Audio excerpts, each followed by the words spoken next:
Mi hijo me llevó a la notaría con una sonrisa dulce. Firma aquí, mamá, es solo para el trámite de tu pensión. Leí rápido el papel, era la venta de mi casa. Fingí ir al baño, llamé al comisario y esperé. Cuando él me vio salir sonriendo, supo que su teatro había terminado. Soy Victoria, tengo 71 años, ama de casa que nunca tuvo seguro social en Cali.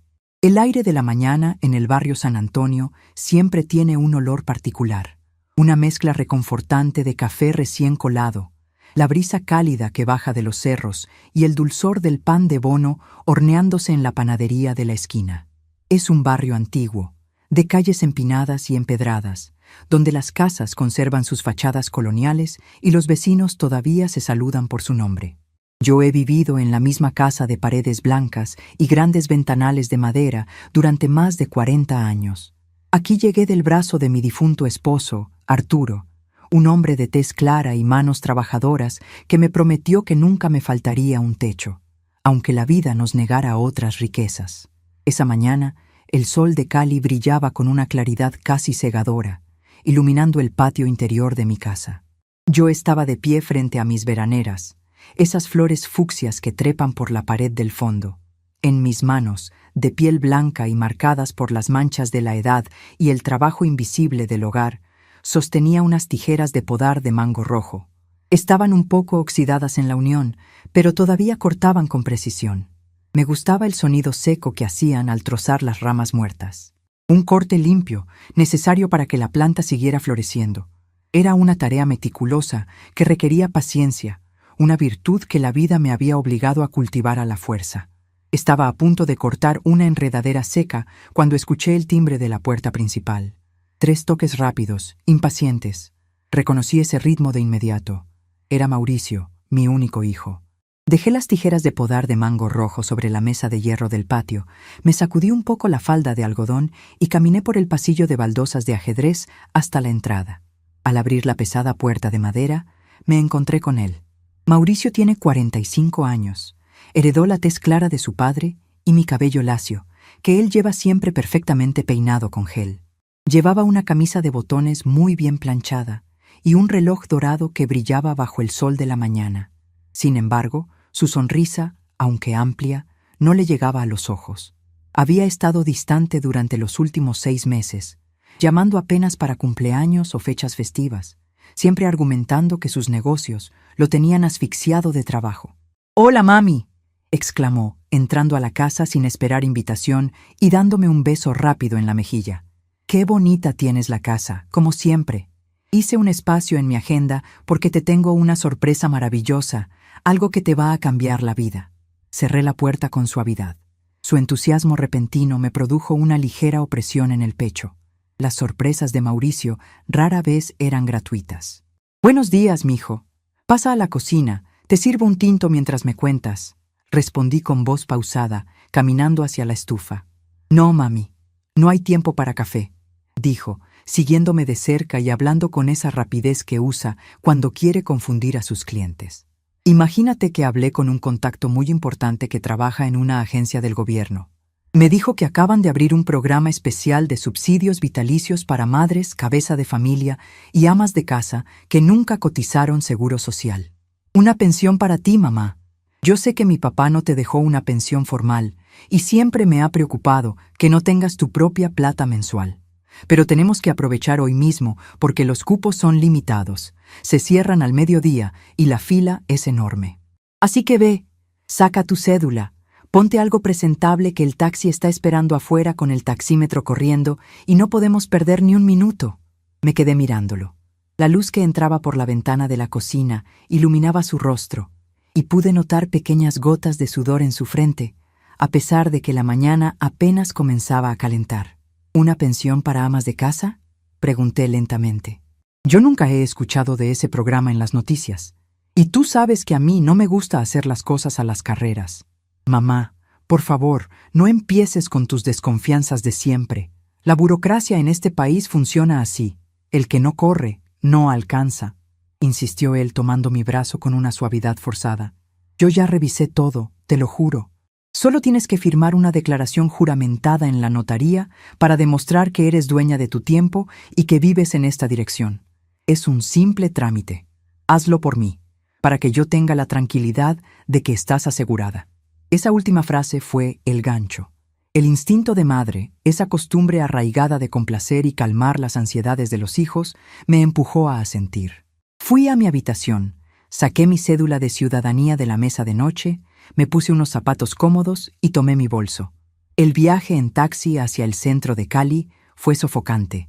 El tráfico por la calle Quinta estaba pesado, lleno de autobuses, motocicletas y vendedores ambulantes ofreciendo chontaduros en las esquinas. El ruido de la ciudad era ensordecedor, pero dentro del vehículo, el parloteo incesante de mi hijo lo llenaba todo. Hablaba de la economía, de lo difícil que estaba conseguir buenos negocios, de cómo sus supuestos socios le habían quedado mal en unas entregas, y de lo importante que era asegurar el futuro. Yo escuchaba en silencio, mirando por la ventana cómo los árboles de la avenida pasaban como sombras fugaces. Sus palabras sonaban ensayadas, como un monólogo que había practicado frente al espejo. Llegamos al centro, cerca de la plaza de Caicedo. Nos bajamos frente a una notaría grande, un edificio de fachada de mármol gris, con grandes puertas de vidrio. El lugar estaba lleno. El murmullo de decenas de personas haciendo trámites, el repiqueteo de los teclados, el golpe seco de los sellos contra el papel y el olor a tinta y sudor creaban una atmósfera agobiante. La luz de los tubos fluorescentes en el techo era blanca, clínica y dura. Mauricio me guió directamente hacia una de las ventanillas del fondo, esquivando la fila de manera descarada. Saludó a la asistente con una familiaridad que me pareció extraña. Era una mujer joven, de piel muy blanca, con gafas gruesas y una expresión de aburrimiento perpetuo. «Buenos días, señorita. Vengo con mi madre, Victoria, para firmar los documentos que dejamos listos ayer con el doctor», dijo Mauricio, apoyando ambas manos sobre el mostrador de vidrio. La muchacha asintió sin decir palabra, abrió una carpeta amarilla y sacó un fajo de hojas impresas con el sello de la notaría. Las empujó por debajo del cristal hacia nosotros, junto con un bolígrafo de tinta negra. «Aquí es, mami», dijo mi hijo, pasándome el bolígrafo con una rapidez inusitada, casi tapando el papel con su propio brazo. «Tienes que poner tu firma aquí abajo y luego pasamos a que te tomen la huella dactilar. Rápido, que no quiero que nos cobren más en el taxi». Tomé el bolígrafo. Mis manos estaban tranquilas. Bajé la mirada hacia el documento. Yo tengo 71 años, pero mi vista, gracias a Dios, sigue siendo aguda cuando uso mis anteojos de lectura. Saqué mis gafas del bolso y me las puse con calma, ignorando el suspiro de impaciencia de Mauricio. «Mamá, no hace falta que leas toda esa letra menuda. Es jerga de abogados. Dice que declaras no tener ingresos formales nada más», insistió él, su voz subiendo una octava, perdiendo la dulzura artificial con la que me había convencido en casa. Deslicé su brazo hacia un lado suavemente, sin decir palabra. Mis ojos recorrieron el encabezado de la primera página. Las letras en negrita saltaron a mi vista con una claridad que me heló la sangre. Contrato de compraventa de bien inmueble. Mi respiración se detuvo por una fracción de segundo. Continué leyendo la primera línea del párrafo.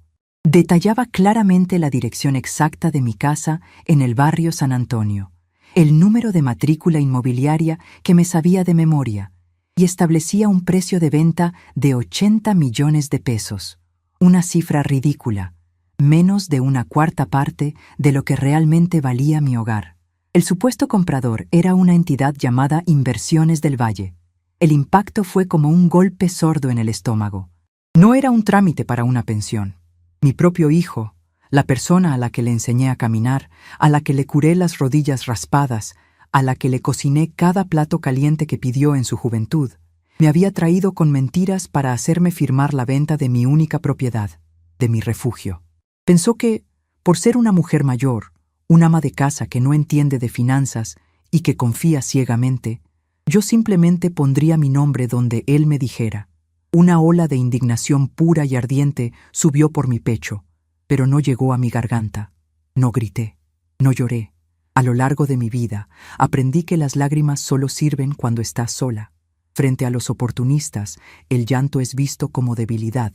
Levanté la vista lentamente, mirándolo a los ojos por encima de mis gafas de lectura. Él parpadeó, y noté cómo el color comenzaba a abandonar su rostro claro. «Mijo, olvidé mis pastillas para la presión en la casa y me estoy sintiendo un poco mareada», dijo mi voz, sonando increíblemente estable, casi monótona. «Necesito usar el baño un momento para lavarme la cara antes de firmar». «Mamá, firma esto primero. Son literalmente 5 segundos y nos vamos a comprar una botella de agua», respondió él, intentando bloquearme el paso, su tono ahora teñido de una desesperación mal disimulada. «Si no voy al baño ahora mismo, me voy a desmayar aquí en la ventanilla y vas a tener que llamar a una ambulancia». «No tardo», sentencié, con una firmeza que no admitía réplica. Me di la vuelta y caminé por el pasillo hacia la zona de los baños sin esperar su respuesta. Sentía su mirada clavada en mi espalda, pero no me detuve. Entré al baño de mujeres.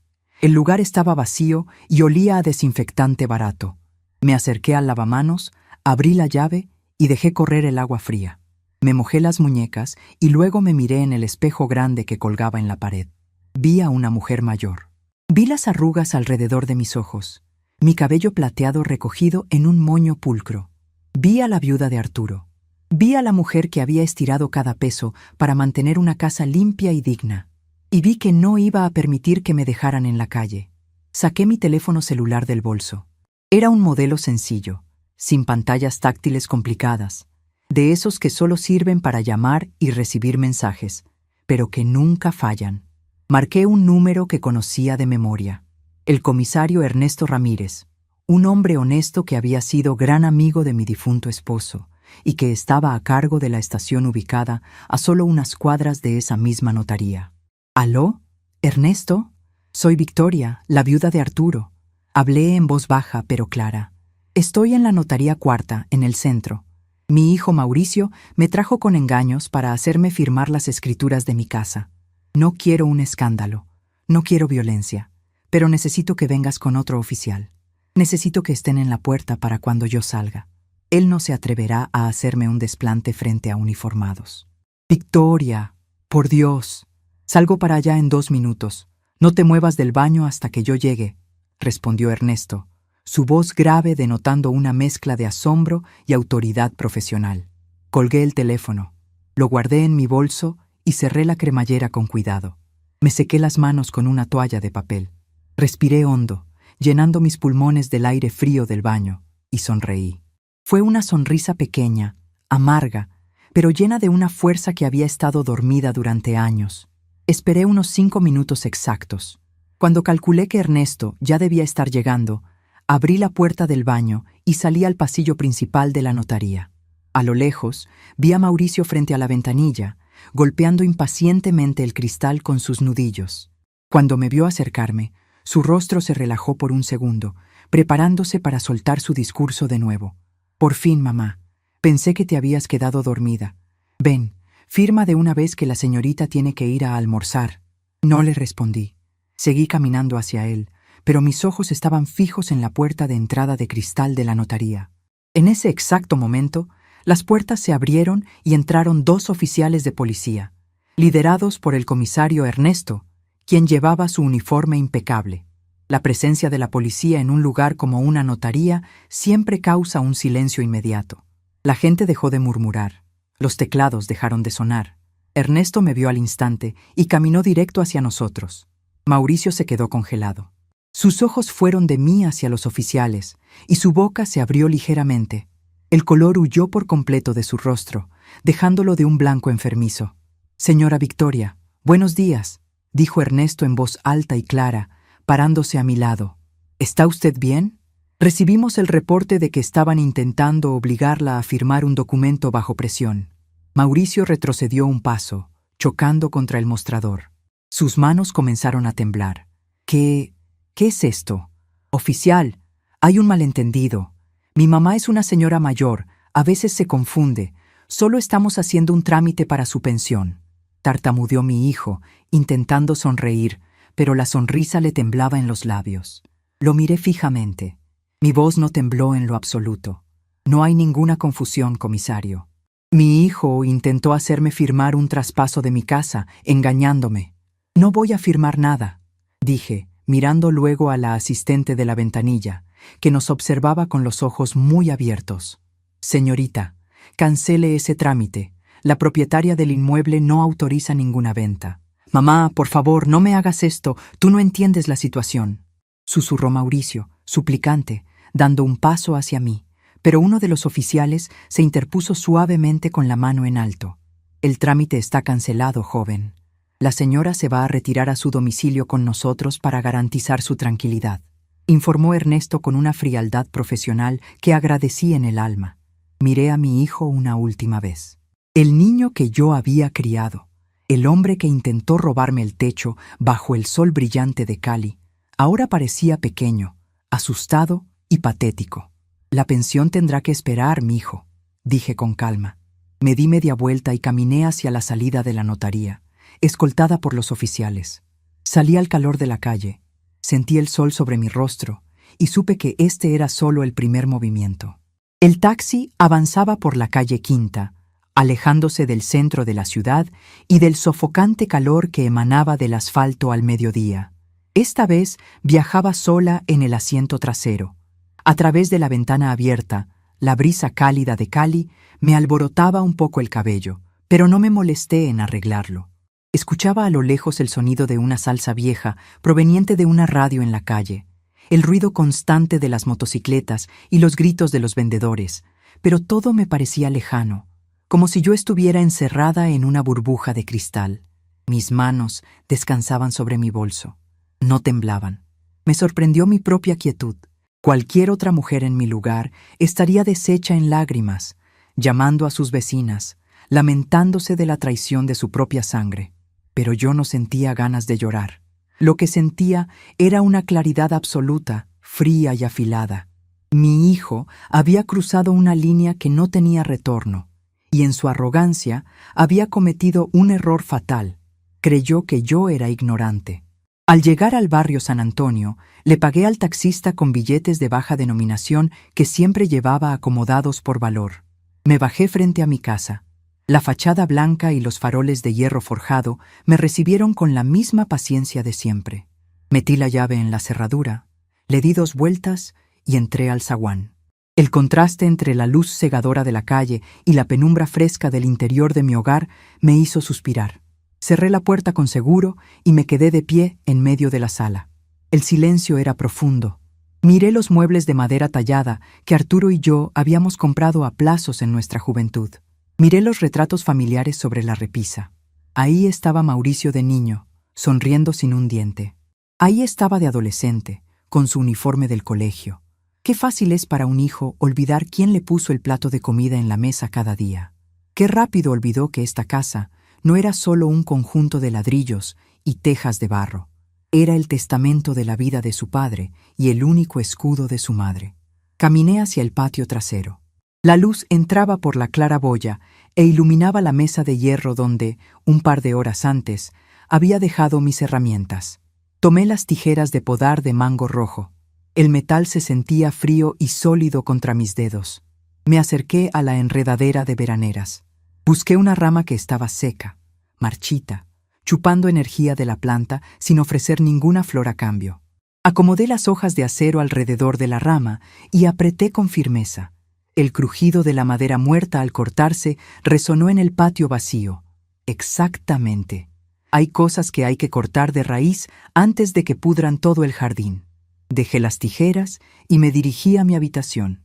Abrí mi armario de caoba, un mueble pesado y antiguo que olía a cedro y naftalina. En la parte superior, oculta detrás de unas cobijas de lana que casi nunca usaba por el clima cálido de la ciudad, guardaba una caja metálica rectangular. Era una antigua caja de galletas danesas que había perdido todo su color, pero que cerraba con firmeza. La bajé, la puse sobre la cama cubierta con una colcha tejida a mano y la abrí. Adentro estaban los cimientos legales de mi vida. Las escrituras originales de la casa, amarillentas en los bordes pero intactas, con los sellos de la oficina de registro que comprobaban que la propiedad estaba a mi nombre sin ningún tipo de gravamen. También estaba el acta de defunción de Arturo, las partidas de nacimiento y una carpeta manila desgastada. Saqué la carpeta manila. En su interior guardaba viejos recibos, estados de cuenta y algunos documentos que Mauricio había dejado en la casa años atrás, cuando se mudó a su propio apartamento. Me senté en el borde de la cama, me puse mis anteojos de lectura y comencé a revisar los papeles con detenimiento. Mientras leía, el panorama de la traición comenzaba a adquirir sentido. Mauricio siempre había tenido ínfulas de grandeza. Quería ser un gran empresario, vestir ropa de marca y manejar carros de último modelo, pero detestaba el esfuerzo constante. Entre los papeles viejos encontré cobros de tarjetas de crédito al límite, notificaciones de embargos de cuentas bancarias de hace 5 años e intentos de préstamos rechazados. Mi hijo era un maestro de las apariencias, pero en el fondo sus finanzas eran un castillo de naipes a punto de derrumbarse. El nombre, Inversiones del Valle, que había visto fugazmente en la notaría, daba vueltas en mi cabeza. Un nombre genérico, perfecto para una empresa fachada. Si Mauricio estaba dispuesto a vender mi casa por 80 millones, una cifra absurdamente baja para el barrio San Antonio, significaba que no estaba buscando una venta legítima. Estaba intentando saldar una deuda urgente. Se estaba ahogando y pretendía usarme como su salvavidas, sin importarle que yo me hundiera en el proceso. Me levanté y caminé hacia el teléfono fijo de la mesa de noche. Levanté el auricular, esperé el tono y marqué el número de Clara. Clara es una abogada especializada en bienes raíces, de unos 50 y tantos años, de tez clara, cabello corto y carácter formidable. Era sobrina de una de mis amigas más antiguas del barrio y la conocía desde que era una niña que jugaba en las aceras empedradas. Ahora era una profesional respetada con una oficina en el norte de la ciudad. ¿Aló? Oficina de la doctora Clara Saldarriaga. Respondió su voz al otro lado de la línea, profesional y directa. Clarida, soy Victoria, la viuda de don Arturo, del barrio San Antonio. Saludé con calma. Doña Victoria, qué milagro escucharla. ¿Cómo está? ¿Todo bien por la casa? Su tono se volvió cálido de inmediato. Físicamente estoy bien, Clara, pero necesito tus servicios profesionales y los necesito con urgencia.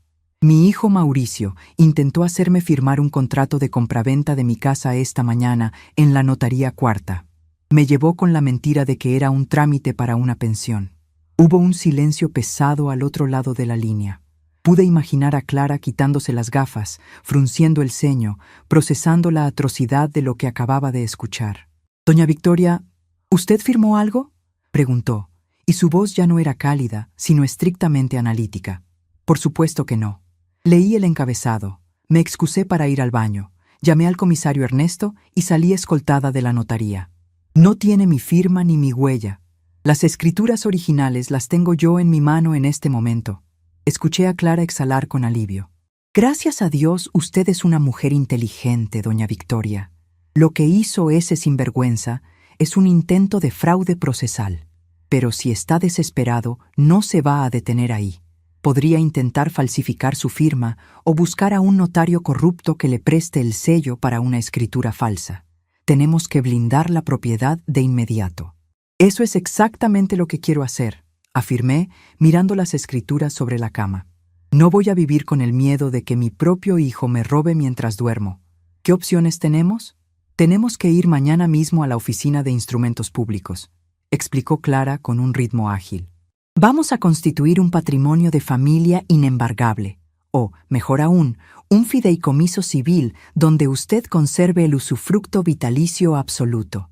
Es decir, nadie, absolutamente nadie, podrá vender, hipotecar o tocar esa casa mientras usted respire. Y vamos a dejar una alerta registral por intento de fraude. Si alguien intenta ingresar una escritura de su casa, el sistema lo bloqueará automáticamente. Me parece perfecto. Mañana a primera hora estaré en tu oficina con los papeles originales. Allí la espero, doña Victoria. Y una cosa más. Clara dudó un segundo. Tenga mucho cuidado. Un hombre acorralado por las deudas es peligroso.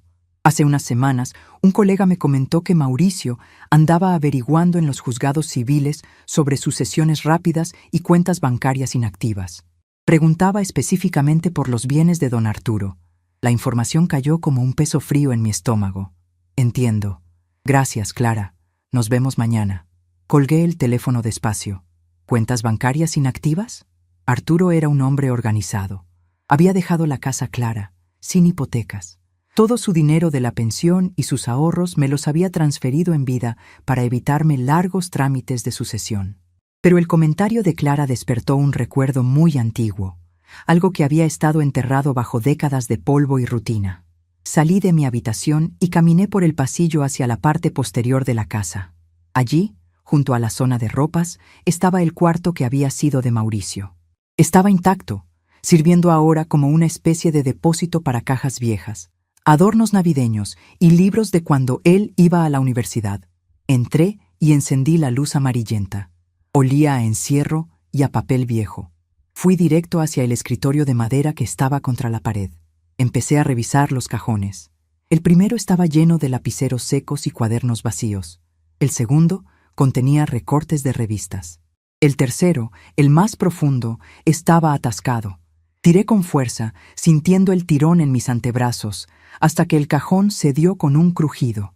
Al fondo, escondida debajo de unas carpetas escolares, había una agenda negra de cuero que no me pertenecía, junto con varios sobres abiertos. Saqué los sobres y encendí la lámpara del escritorio para leer mejor. Eran notificaciones de cobro extrajudicial dirigidas a Mauricio. Pero no eran de bancos, eran de prestamistas particulares, agencias de cobro con nombres extraños y lenguaje intimidatorio. Y entonces lo vi. En uno de los documentos, fechado hace apenas 3 días, había un recibo de un adelanto de promesa de compraventa. La cifra era alarmante, 20 millones de pesos. El documento especificaba que el saldo restante se entregaría contra la firma de las escrituras del inmueble ubicado en el barrio San Antonio. No solo estaba intentando robarme la casa.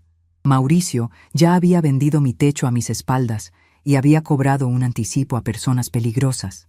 Me estaba usando como su escudo humano. Estaba dispuesto a dejarme en la calle para salvar su propio pellejo ante usureros de la peor calaña. Miré el recibo en mis manos. La indignación inicial se transformó en una claridad fría, casi metálica. Toda la vida me dediqué a plancharle las camisas, a servirle el tinto caliente por las mañanas, a limpiar sus desastres bajo la premisa de que él era mi familia. Él vio esa dedicación y la confundió con estupidez. Pensó que mi mundo empezaba y terminaba en los fogones de la cocina, que mi mente no daba para entender de leyes, de registros o de maniobras financieras. Dejé la agenda y los papeles sobre el escritorio. Salí del cuarto y cerré la puerta tras de mí.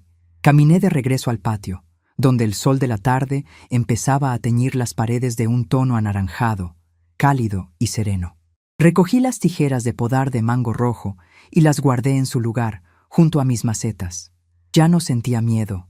Sentía la fuerza de la verdad y la ventaja de la subestimación. Él creía que su plan se había retrasado por un berrinche mío, una coincidencia policial que lo obligaría a buscar otra forma de hacerme firmar en los próximos días. No sabía que yo ya había leído su jugada completa. No sabía que mañana, mientras él intentaba buscar excusas, yo estaría en la oficina de registro cerrando todas las puertas legales. No solo quería la casa. Había algo más oscuro en esa carpeta, deudas y engaños que involucraban el legado de su propio padre.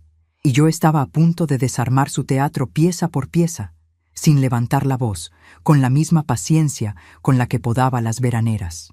A la mañana siguiente, me levanté mucho antes de que el sol asomara por los cerros de Cristo Rey. La ciudad apenas despertaba y el aire todavía conservaba esa frescura húmeda y silenciosa que precede al bullicio caleño. Fui a la cocina, encendí la estufa y puse a calentar agua para el café. Mientras el aroma tostado y amargo llenaba el ambiente, mis movimientos eran metódicos, casi automáticos. No había rastro de la confusión o la pesadumbre que suele acompañar a las madres cuando descubren la verdadera naturaleza de sus hijos. A veces, la decepción es un veneno lento, pero cuando finalmente hace efecto, te deja una claridad mental que asusta. Me serví el tinto en mi taza de peltre blanco, aquella que tiene el borde un poco desportillado, y me senté en el comedor a repasar mi plan. Me vestí con cuidado. Elegí un conjunto de lino color crema, zapatos cerrados de tacón bajo y mi bolso de cuero negro, el bueno, el que Arturo me regaló en nuestro último aniversario. Me apliqué un poco de polvo compacto en el rostro para disimular las ojeras y me peiné el cabello gris hacia atrás, recogiéndolo con firmeza. Al mirarme al espejo, vi a una mujer de 70 años, de piel clara y líneas de expresión profundas, pero con una postura que no pedía permiso ni disculpas. Una mujer que estaba a punto de reclamar lo suyo. Salí a la calle Quinta justo cuando el tráfico de las 7 de la mañana empezaba a congestionar las vías. El ruido de las busetas y el claxon de los taxis no me alteraron. Por el contrario, ese caos urbano me anclaba al presente. Tomé un taxi directo hacia el centro financiero de la ciudad, al banco principal, donde Arturo siempre había manejado nuestras finanzas. El banco era un edificio imponente de cristal y concreto, con aire acondicionado tan fuerte que me hizo apretar el abrigo ligero que llevaba sobre los hombros. Había mucha gente, el eco constante de pasos rápidos, el murmullo de las cajas y el tintineo de las máquinas contadoras de billetes. Me acerqué al módulo de atención al cliente y tomé un turno. Esperé pacientemente durante media hora, observando a las personas a mi alrededor.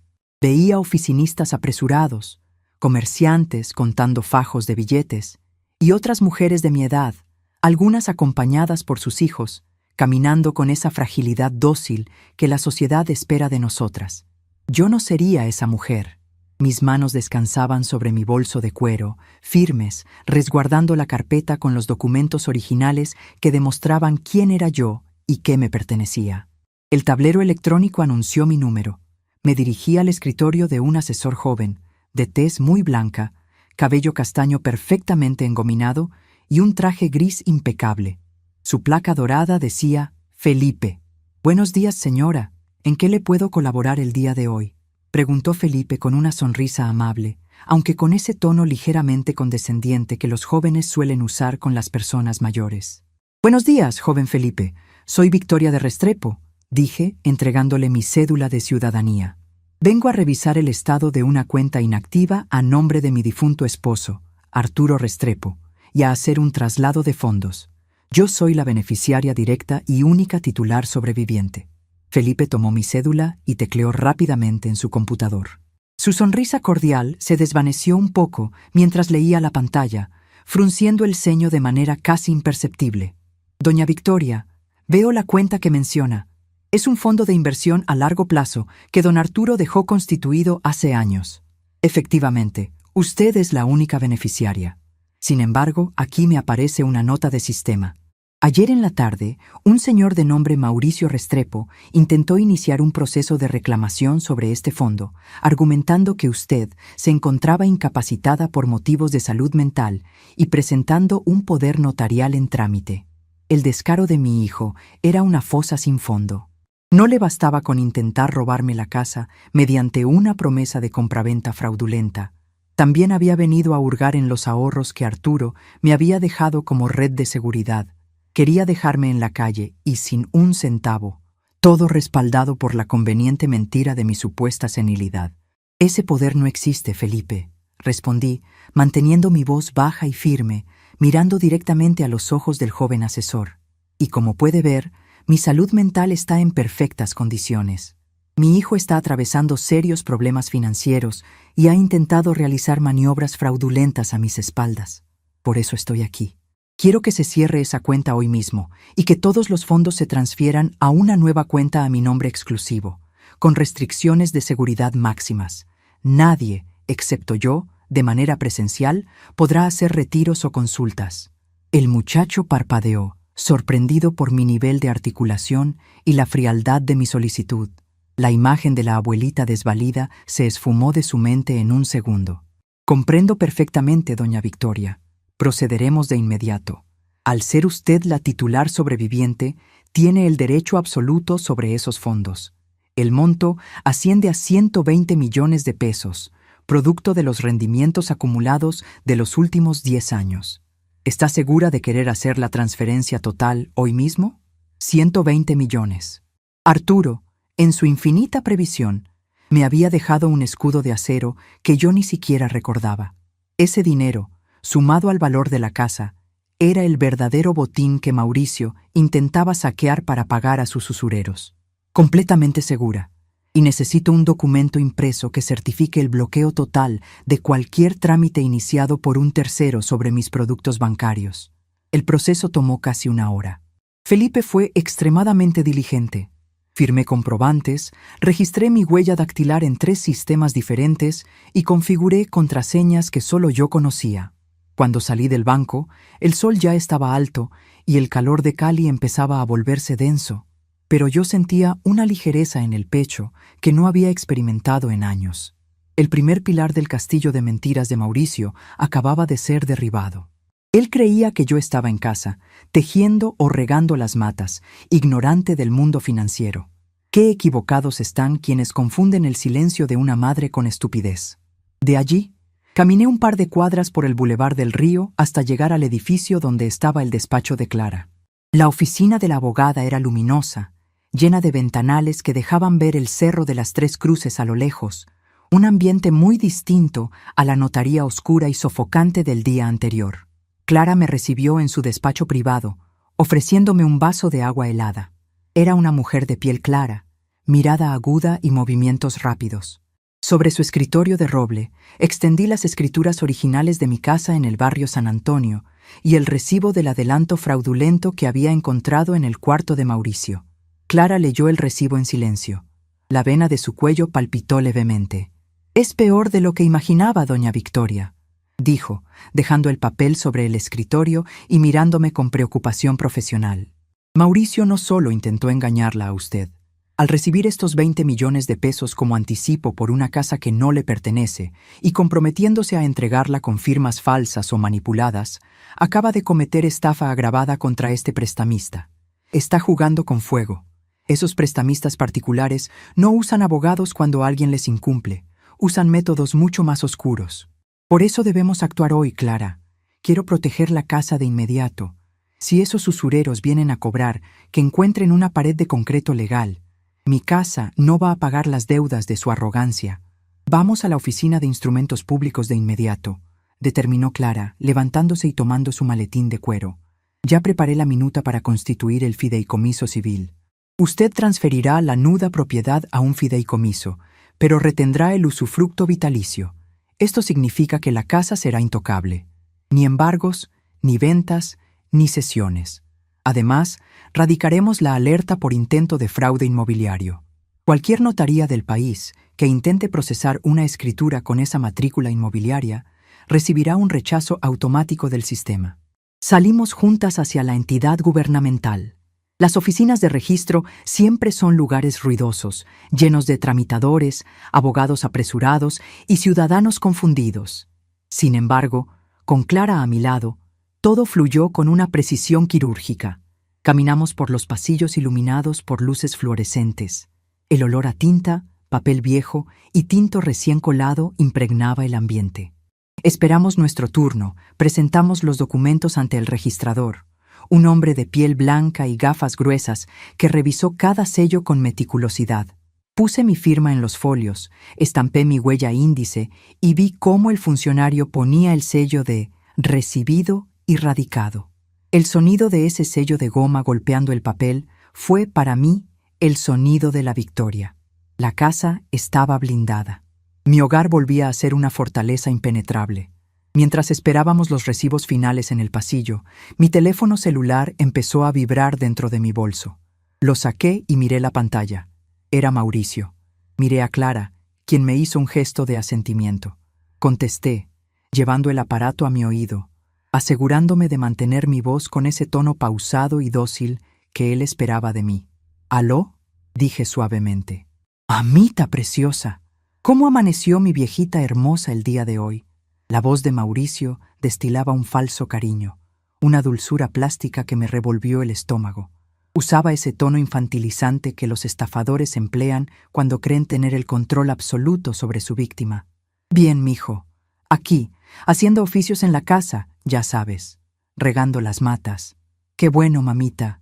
Me alegra mucho escucharla tan tranquila. Oiga, quería pedirle disculpas por lo de ayer. Yo sé que esas oficinas públicas son muy estresantes y que a veces, con los años, uno se confunde fácil con tanto papeleo. El comisario Ernesto me dijo que usted se puso muy nerviosa. No se preocupe, mamita, que yo estoy aquí para cuidarla y hacer todo por usted. Tuve que apretar la mandíbula para no escupir una respuesta fulminante. Su capacidad para mentir y hacerse la víctima era impresionante. Sí, mijo, ayer fue un día muy confuso para mí. Tanta gente, tanto ruido, me dolió mucho la cabeza. Claro, mamita, yo la entiendo perfectamente. Por eso pensé en una solución mucho mejor. Mañana en la tarde voy a pasar por la casa con un señor del fondo de pensiones. Es un amigo mío de mucha confianza, para que usted firme los papeles allá, sentadita en su sala, sin filas ni estrés. Solo necesita poner su firmita y listo, le aseguramos esa platica mensual para que viva como una reina. ¿Le parece bien si paso tipo 4 de la tarde? El cinismo no tenía límites. Estaba planeando llevar al usurero directamente a mi casa, probablemente con un notario corrupto a domicilio, o simplemente para hacerle creer al prestamista que yo estaba de acuerdo con la venta y asegurar así el resto del dinero. Quería acorralarme en mi propio territorio. Me parece muy bien, Mauricio, respondí, sintiendo cómo mis manos, lejos de temblar, se aferraban al bolso con una firmeza rocosa. Aquí los espero a las 4. Voy a tenerles un tinto calientico y unas almojábanas. Esa es mi viejita. Usted es la mejor madre del mundo. Descanse, mamita, que mañana dejamos todo este asunto solucionado. La quiero mucho. Hasta mañana, mijo. Colgué el teléfono. Clara me miraba con una ceja levantada. ¿Qué planea ese sinvergüenza?, preguntó la abogada. Va a llevar al prestamista a mi casa mañana en la tarde. Quiere forzar la firma en mi propia sala, haciéndole creer al usurero que todo es un trámite de pensión y que yo estoy dispuesta a firmar sin leer. Clara sonrió de lado, una sonrisa afilada y profesional. Doña Victoria, usted tiene el documento de radicado del registro en su mano y el comprobante del banco cerrado. Ese muchacho va a entrar a su casa creyendo que va a esquilar a una oveja, sin saber que se metió en la cueva de la leona. ¿Quiere que la acompañe mañana? No, Clara, te agradezco en el alma todo lo que has hecho hoy, pero esto es un asunto de familia. El error de Mauricio fue subestimar a la mujer que le enseñó a caminar. Mañana yo misma le voy a enseñar a tropezar. Regresé a casa en la tarde. El calor de Cali ya había menguado, dejando paso a una brisa fresca que bajaba de la cordillera. Al entrar a mi hogar, la luz dorada del atardecer se filtraba por las ventanas de la sala, iluminando el polvo suspendido en el aire. Todo estaba en su lugar. Los muebles de madera, los retratos familiares, el silencio reconfortante. Fui al patio trasero, donde las veraneras seguían floreciendo a pesar de la sequía. Tomé mis tijeras de podar de mango rojo. El metal frío se ajustó a la palma de mi mano, como una extensión de mi propio cuerpo. Me senté en la silla mecedora, con las tijeras en el regazo, escuchando el canto lejano de las mirlas, esperando a que llegara el día siguiente. El miércoles a las 4 de la tarde, el cielo de Cali estaba despejado, inundando mi sala con una luz blanca y brillante que no dejaba lugar a las sombras. Las ventanas estaban abiertas de par en par, dejando entrar el sonido de los niños jugando en la calle empedrada del barrio San Antonio y el eco lejano del tráfico de la calle Quinta. Yo estaba sentada en el sofá principal, con mi vestido de lino gris y mis anteojos de lectura colgando de una cadena plateada sobre mi pecho. En la mesa de centro descansaban las tazas de porcelana, una jarra con tinto humeante, un plato con almojábanas frescas, y justo al lado de las servilletas de tela, mis tijeras de podar de mango rojo, simples, sólidas, esperando. Escuché el motor de un carro detenerse frente a la casa. Segundos después, la puerta principal se abrió con la llave que Mauricio aún conservaba. Los pasos resonaron en el zaguán de baldosas ajedrezadas. «Mamita, ya llegamos», anunció la voz de Mauricio, alta, vibrante y cargada de esa energía falsa que siempre lo delataba cuando estaba nervioso. Entró a la sala luciendo un traje azul marino que le quedaba un poco ajustado, el cabello peinado hacia atrás y una sonrisa deslumbrante. Detrás de él, caminaba un hombre que no encajaba en absoluto con la imagen de un funcionario de pensiones. Era un sujeto corpulento, de piel clara pero enrojecida por el calor, vestido con una camisa de seda ajustada y un reloj de oro excesivamente grande que brillaba con la luz del sol. Su mirada era dura, evaluando la casa entera antes de siquiera mirarme a mí. Este era el señor Herrera, el prestamista, el usurero. Buenas tardes, mamá, dijo Mauricio, acercándose para darme un beso en la mejilla que yo recibí sin mover un músculo. Te presento al señor Herrera. Él es el directivo del fondo de pensiones que te comenté. Viene personalmente a ayudarnos con el trámite para que no tengas que salir de la casa. ¡Qué detalle tan espectacular!, ¿verdad? El señor Herrera forzó una sonrisa tensa y asintió con la cabeza. Buenas tardes, señora Victoria. Un placer. Su voz era áspera, carente de cualquier cortesía genuina.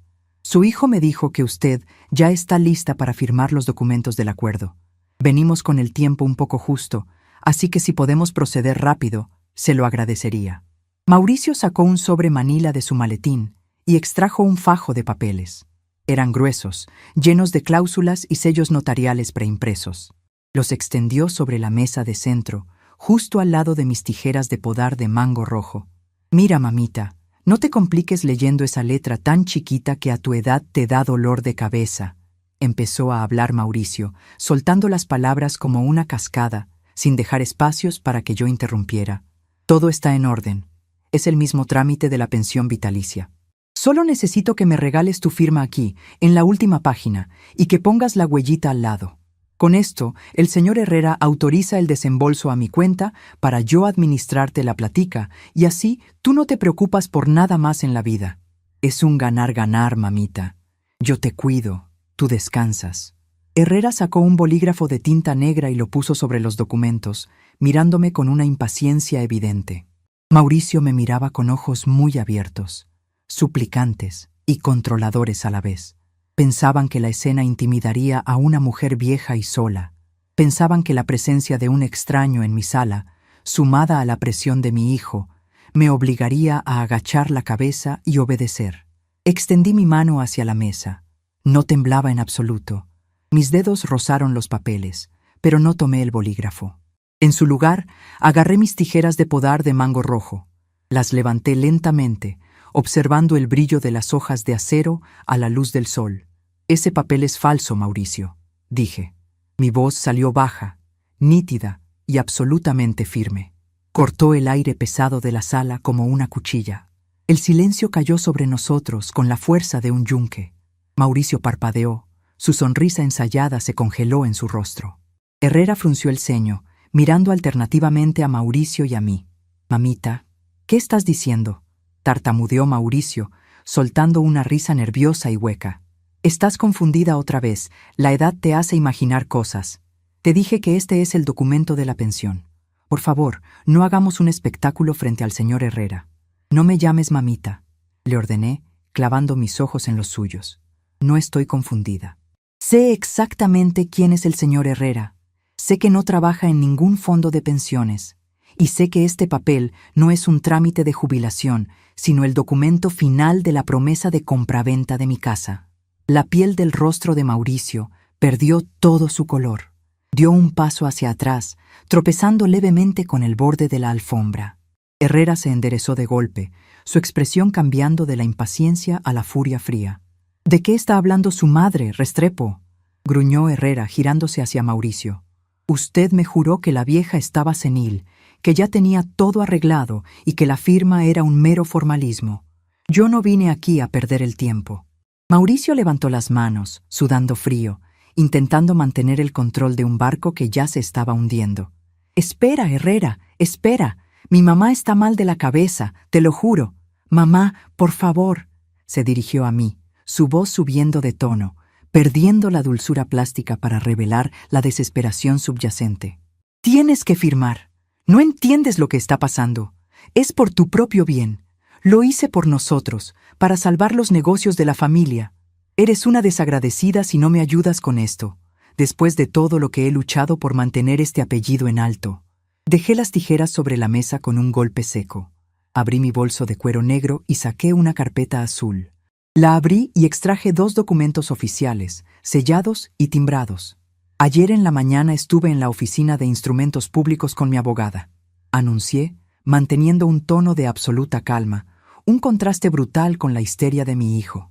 Esta casa, este techo que tu padre construyó con el sudor de su frente, ahora está bajo un fideicomiso civil inembargable.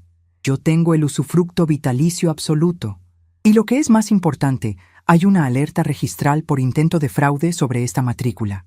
Ni el señor Herrera ni ninguna notaría del país puede registrar una venta, hipoteca o traspaso de esta propiedad. La casa es intocable. Herrera arrebató el documento de mis manos con brusquedad. Sus ojos recorrieron las líneas legales, buscando un error, una laguna. No encontró ninguna. La vena de su frente comenzó a palpitar peligrosamente. ¡Hijo de su madre!, masculló Herrera, estrujando el papel en su puño y avanzando hacia Mauricio. Usted me vendió humo. Me hizo creer que tenía el control de la propiedad. Esta casa está blindada. No, no, Herrera, te lo juro que yo puedo arreglarlo, suplicó Mauricio, retrocediendo hasta chocar contra la pared de la sala, con los ojos desorbitados por el pánico. Mamá, deshace eso. Cancela ese fideicomiso. No sabes en lo que me has metido. Eres una ingrata, una aprovechada que solo piensa en sí misma mientras tu propio hijo se hunde. El único que se ha aprovechado aquí eres tú, Mauricio, respondí, poniéndome de pie lentamente. Alicé la falda de mi vestido y me crucé de brazos. Toda tu vida creíste que mi labor se limitaba a servirte el plato en la mesa y plancharte las camisas. Confundiste mi dedicación de madre con ignorancia. Pensaste que podías pisotear el esfuerzo de tu padre y vender mi tranquilidad a mis espaldas, creyendo que yo no sabría leer un papel. Mauricio respiraba con dificultad. Su pecho subía y bajaba rápidamente, acorralado entre la furia del prestamista y la implacable verdad que yo le estaba escupiendo a la cara. La imagen del empresario exitoso se había desmoronado, dejando ver al niño asustado e irresponsable que siempre fue. «Mamá, me van a matar», susurró Mauricio, su voz quebrándose, buscando en mis ojos la piedad incondicional que siempre le había entregado en el pasado. «Debo mucha plata. Si no les entrego la casa, me van a quitar todo. Ayúdame». Las palabras de mi hijo intentaron tocar esa fibra profunda que toda madre tiene, ese instinto visceral de proteger a su cría a cualquier costo. Pero esa fibra se había roto el día anterior en la notaría. Miré a Mauricio con frialdad y luego miré al señor Herrera. «No tengo ninguna intención de deshacer el fideicomiso», declaré dirigiéndome al prestamista. «Esta casa no se toca. Sin embargo, sé muy bien a qué vino usted, señor Herrera, y sé que el problema no es solo la casa». Mauricio me miró confundido, con los ojos llenos de lágrimas contenidas. Saqué un tercer documento de mi carpeta azul. Era el recibo que había encontrado en el cuarto de Mauricio, el documento que probaba el anticipo de dinero. Lo puse sobre la mesa de centro, junto a las tijeras de podar. «Señor Herrera, mi hijo le firmó un pagaré por un adelanto de 20 millones de pesos hace 3 días, con la promesa de entregar esta casa que no le pertenece», dije en voz alta, asegurándome de que cada palabra quedara clara. «Eso constituye el delito de estafa agravada. Mauricio recibió dinero suyo basándose en un fraude comprobable». Herrera miró el recibo sobre la mesa. Su rostro se transformó en una máscara de indignación feroz. Ya no me veía como un obstáculo. Ahora veía a Mauricio como el ratero que lo había timbado de frente. «Me robaste en la cara, mequetrefe», rugió Herrera, agarrando a Mauricio por las solapas de su costoso y ajustado traje. «Me recibiste la plata sabiendo que no tenías las escrituras. Me vas a devolver cada centavo hoy mismo o te juro que no sales entero de esta casa». «No tengo la plata, Herrera.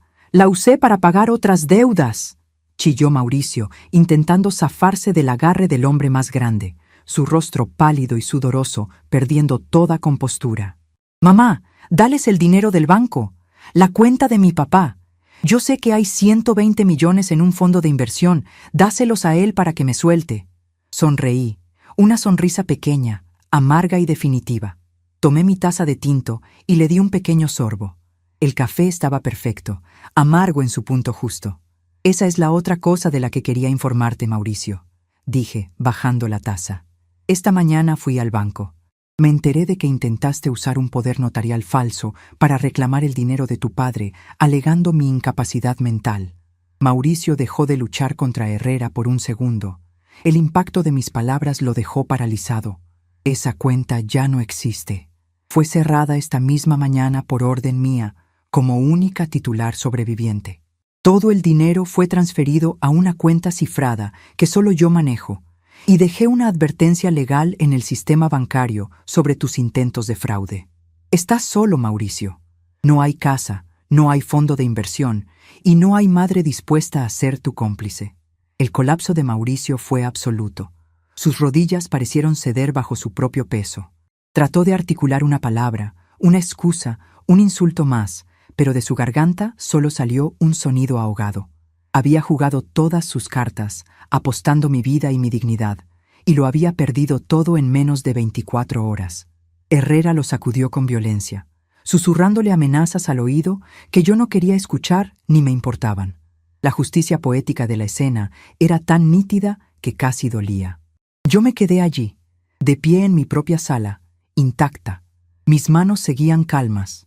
Había podado la rama podrida de mi propia familia antes de que la infección destruyera el tronco entero. Había recuperado el control de mi vida y honrado el esfuerzo de mi esposo. Y justo cuando Herrera empujó a Mauricio hacia la puerta principal, exigiéndole a gritos que lo llevara a buscar el dinero donde fuera, el sonido agudo del timbre de la casa resonó por todo el zaguán, interrumpiendo el caos. Nadie esperaba visitas. Herrera soltó a Mauricio y se giró hacia la entrada con expresión desconfiada. Mauricio me miró con ojos vacíos, esperando que fuera su salvación. Yo simplemente tomé mis tijeras de podar de mango rojo de la mesa, caminé lentamente hacia la puerta principal y la abrí. Del otro lado del umbral estaba la doctora Elena, mi abogada. Llevaba su impecable sastre gris, el cabello recogido con pulcritud y un maletín de cuero oscuro firmemente sujeto en su mano derecha.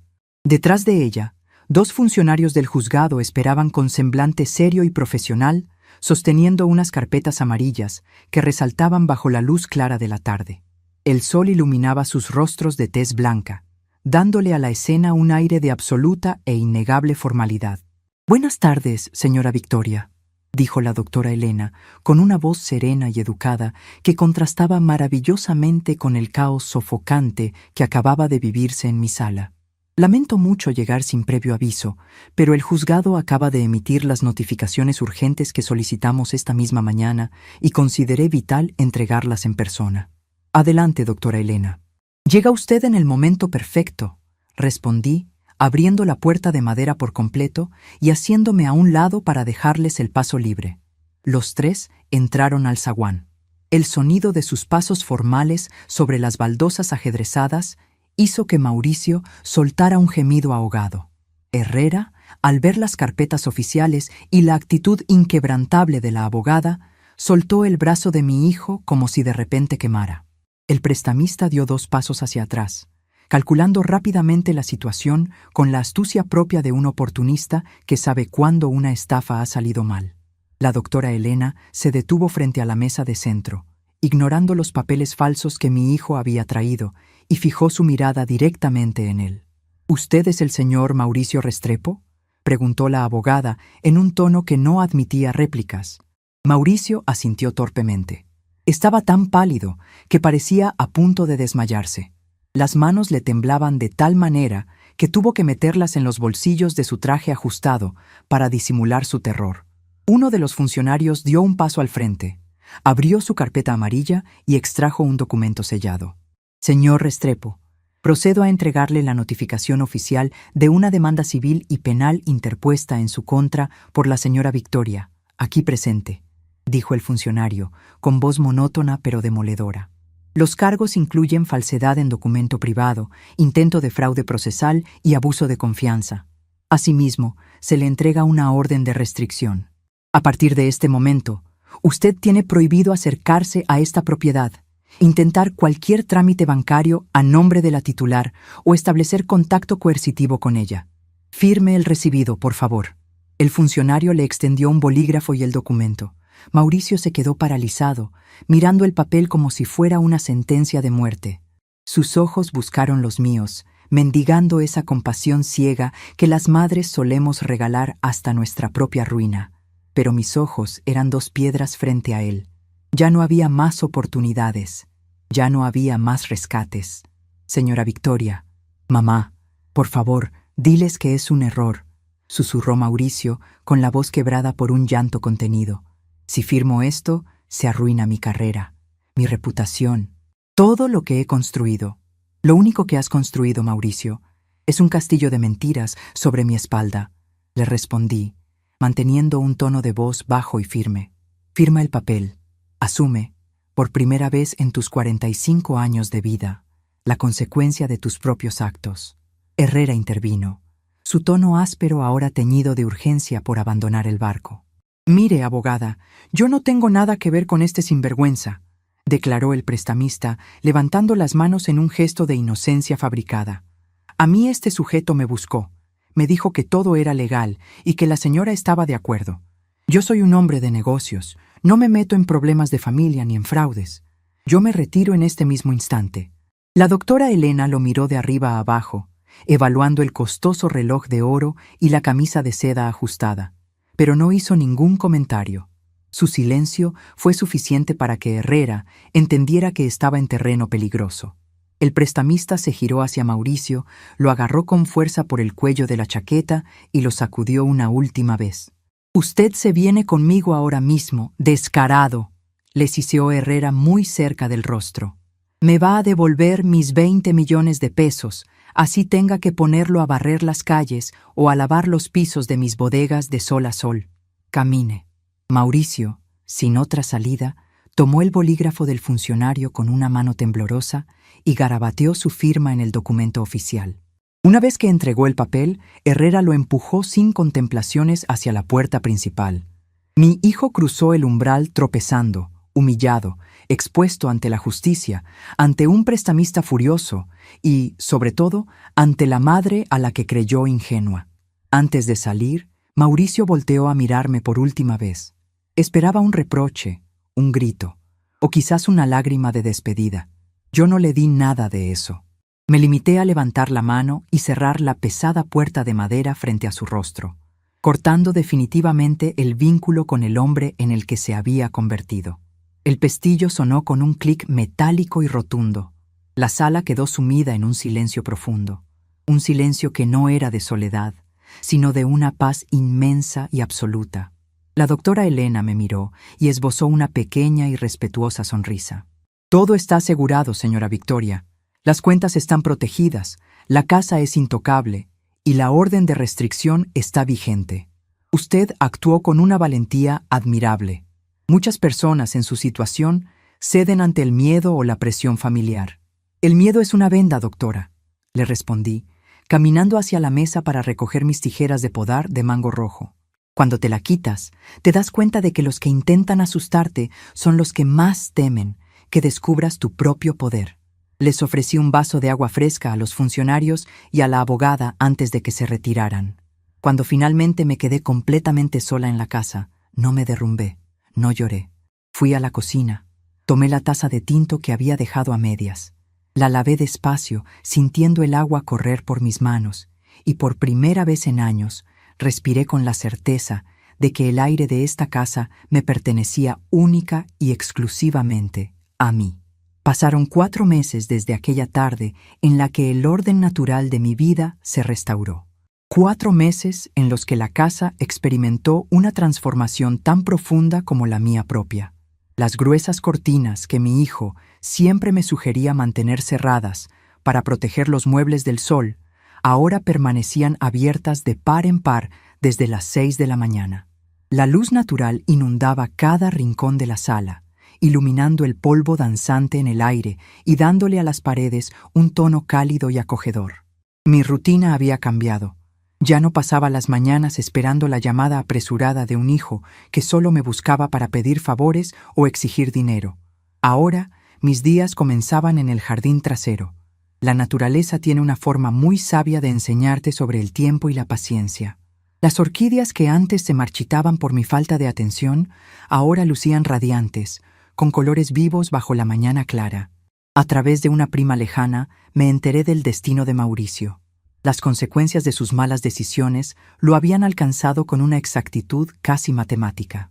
Al no poder vender mi casa ni acceder al dinero de mi esposo, sus supuestos negocios colapsaron. Herrera no tuvo piedad.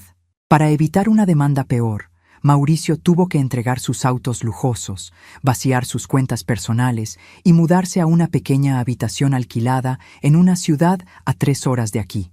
Ahora trabajaba como asistente de bodega en una ferretería, cargando bultos de cemento y organizando inventarios para pagar, cuota a cuota, la deuda inmensa que había contraído con el usurero. Había perdido su estatus, su traje a la medida y su sonrisa ensayada. Había aprendido el valor de 100 pesos a base de sudor y humillación. Me contaron que intentó llamarme una vez desde un teléfono público, pero yo había cambiado mi número el mismo día que cerré la cuenta del banco. Cortar la rama podrida dolía, por supuesto que dolía. Era mi hijo después de todo. Pero la sanación que vino después del corte valía cada instante de ese dolor inicial. Ese martes en particular, el sonido alegre del timbre interrumpió mi tarea en el jardín. Me limpié las manos en el delantal de tela cruda, dejé mis herramientas a un lado y fui a abrir. En la puerta estaba Lucía, una vecina de la cuadra de toda la vida. Era una mujer de unos 40 y tantos años, de piel blanca y cabello oscuro, pero esa mañana sus ojos estaban hinchados, enrojecidos, y su postura reflejaba un agotamiento que yo conocía de memoria. «Doña Victoria, disculpe que la moleste tan temprano», dijo Lucía, abrazándose a sí misma a pesar del calor de la mañana cálida. «Yo sé que no somos íntimas amigas, pero en el barrio se comenta. Bueno, la gente habla de cómo usted solucionó el problema con su propiedad. Y yo no sé qué hacer. Estoy desesperada». Le abrí la puerta sin dudarlo. «Pasa, Lucía». Estaba a punto de preparar café fresco. La desesperación siempre se maneja mejor con una taza caliente entre las manos. Nos sentamos en las sillas mecedoras de madera del patio interior, rodeadas por el aroma de la tierra húmeda y los helechos. Lucía me contó su historia entre sollozos. Su marido y su cuñado estaban presionándola para que firmara un poder amplio y suficiente. Querían hipotecar el terreno que los padres de Lucía le habían dejado como herencia, bajo la excusa de invertir en un negocio de importaciones que prometía hacerlos millonarios. Le decían que ella no entendía de finanzas, que su deber como esposa era apoyar ciegamente y que, si no firmaba, sería la culpable de la ruina de su propio hogar. La historia era un eco perfecto de la mía. Distintos rostros, los mismos chantajes emocionales, la misma manipulación barata que se aprovecha del instinto cuidador de las mujeres latinoamericanas. Dejé mi taza de café sobre la pequeña mesa redonda y me incliné hacia ella. Sus manos temblaban sobre su regazo. Yo tomé sus manos entre las mías. Estaban frías. Las mías, firmes y cálidas, le transmitieron la calma que necesitaba. «Escúchame bien, Lucía», le dije, mirándola fijamente a los ojos. Las mujeres de nuestra generación, y parece que la tuya también, fuimos criadas para callar y servir. Nos enseñaron que el amor era sinónimo de sacrificio absoluto, de entregar hasta la última gota de nuestra seguridad para mantener la paz en la casa. Nos hicieron creer que si poníamos un límite, éramos malas madres o malas esposas. Pero esa es una mentira muy grande y muy peligrosa. Lucía sorbió por la nariz, secándose una lágrima rezagada. Pero él dice que si no le doy el poder, me va a dejar. Dice que no confío en él. Me hace sentir como si yo fuera la enemiga. Sonreí, una sonrisa llena de comprensión y experiencia. Me levanté por un momento, caminé hasta el mueble de la sala y regresé con mi vieja carpeta azul. La puse sobre la mesa, justo en medio de las dos. «El chantaje emocional es el prueba de los mediocres, mija», le aseguré, abriendo la carpeta para mostrarle los documentos del fideicomiso civil. «Si el amor de un hombre depende de que le entregues las escrituras de tu tranquilidad, entonces ese amor no vale ni un centavo partido por la mitad. El miedo es una cortina de humo, Lucía. Cuando la atraviesas con información y con la ley en la mano, te das cuenta de que el monstruo era solo un hombre cobarde buscando dinero fácil». Lucía miró los papeles con asombro, leyendo las cláusulas de inembargabilidad. Sus ojos comenzaron a brillar, no con lágrimas de tristeza, sino con la chispa del entendimiento. La ignorancia es el terreno fértil para el abuso, pero el conocimiento es un escudo impenetrable. «¿Usted cree que yo puedo hacer algo así?», preguntó ella, dudando aún de su propia capacidad. «Yo nunca he ido a una oficina de instrumentos públicos. No sé hablar con abogados. Me da terror equivocarme». Nadie nace sabiendo caminar los pasillos de un juzgado, respondí con naturalidad. Pero aprender a defender lo tuyo es más fácil que pasar el resto de tu vida lamentándote en la miseria. Mañana a primera hora te vas a poner tu mejor vestido, vas a ir al banco y vas a bloquear cualquier acceso conjunto a tus cuentas personales. Luego vas a llamar a este número. Anoté en un papel el teléfono de la doctora Elena y se lo entregué. Es mi abogada. Le vas a decir que vas de mi parte. Ella te va a explicar cómo proteger tu herencia. Y si tu marido se molesta, si grita o amenaza con irse, le abres la puerta tú misma. El que te ama de verdad, te protege, no te despoja. Lucía tomó el papel con ambas manos. Respiró profundamente y su postura cambió. Los hombros que antes caían derrotados, ahora se enderezaron. El temblor de sus dedos desapareció por completo. Me dio las gracias con un abrazo apretado y sincero. Cuando la vi salir por el zaguán y cruzar la puerta principal, supe que otra mujer en este mundo había recuperado el timón de su destino. Ayudar a Lucía y a un par de vecinas más que se acercaron en las semanas siguientes le dio un nuevo propósito a mis días. Me di cuenta de que mi historia no era una tragedia aislada, sino un manual de supervivencia. Mi hogar se convirtió en un refugio de conversaciones honestas, de tazas de café compartidas y de estrategias legales trazadas sobre la mesa del comedor. Comprendí que la sabiduría de los años no sirve de nada si se guarda bajo llave.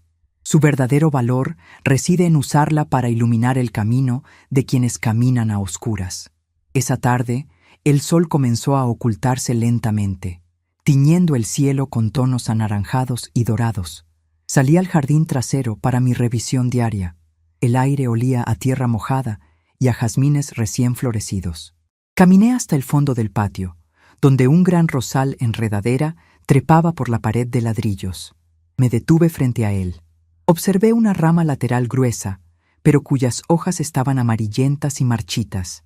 Estaba consumiendo los nutrientes de la planta entera, amenazando la vida de los nuevos brotes verdes que intentaban salir a la luz.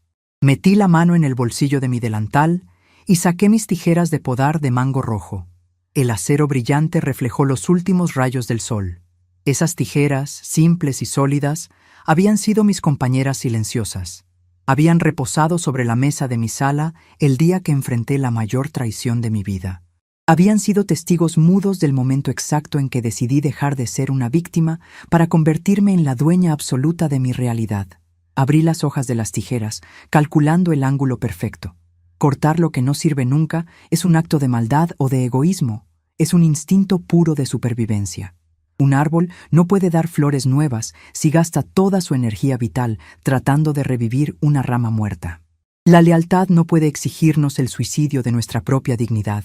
A veces, el acto de amor propio más revolucionario que puede hacer una mujer mayor es negarse a desaparecer en silencio. Apreté el mango rojo con fuerza. La hoja de acero atravesó la madera seca con un clic rotundo y limpio. La rama enferma cayó al suelo, separada para siempre del tronco sano. Toqué las hojas verdes que quedaban en el rosal, acariciando la promesa de las nuevas flores que vendrían en primavera. Miré mis manos, surcadas por las arrugas del tiempo y las manchas del sol. Ya no eran las manos sumisas que planchaban camisas ajenas, ni las manos asustadas que firmaban ciegamente lo que les ponían enfrente. Eran manos sabias, manos fuertes, manos que sabían exactamente cómo defender la tierra que pisaban. El viento suave de la tarde movió las ramas a mi alrededor, como si el jardín entero respirara con alivio. Sonreí, sintiendo una paz profunda e inquebrantable en el centro de mi pecho. Guardé mis herramientas, di media vuelta y caminé con paso firme hacia el interior de mi hogar iluminado. Soy Victoria, tengo 71 años y finalmente aprendí a podar mi propia vida.